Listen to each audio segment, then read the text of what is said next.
Dans cette partie, nous allons voir quelques points utilisés dans la compréhension des mécanismes subis en plongée.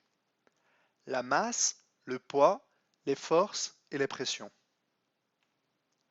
Tout corps physique a une masse. La masse d'un objet mesure simplement la quantité de matière contenue dans cet objet, c'est-à-dire la masse des particules qui constituent cet objet, atomes ou molécules. Cette quantité de matière sera la même quel que soit l'endroit où se trouve l'objet dans l'univers. Ainsi, 1 litre d'eau pèse 1 kg. 1 litre d'air, quant à lui, pèse 1,3 g, soit 1000 fois moins que l'eau. 1 litre de plomb, lui, pèse 11,35 kg. Le poids, à contrario, mesure la force d'attraction qu'exerce un astre sur un objet. Il a la composante de la force d'attraction de cet astre et de la masse de l'objet. Ce qui signifie que le poids d'un objet peut varier dans l'univers.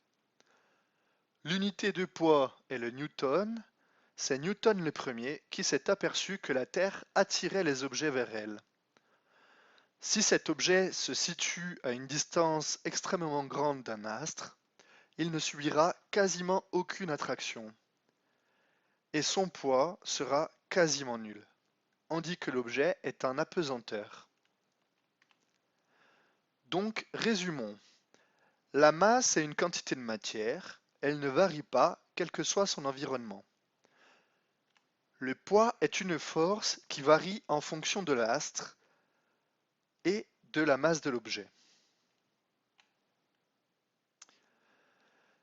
Ces forces exercent sur les surfaces ce que nous appelons une pression.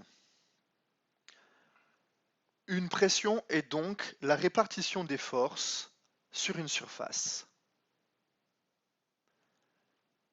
Si le corps est un fluide, la pression s'exercera dans toutes les directions.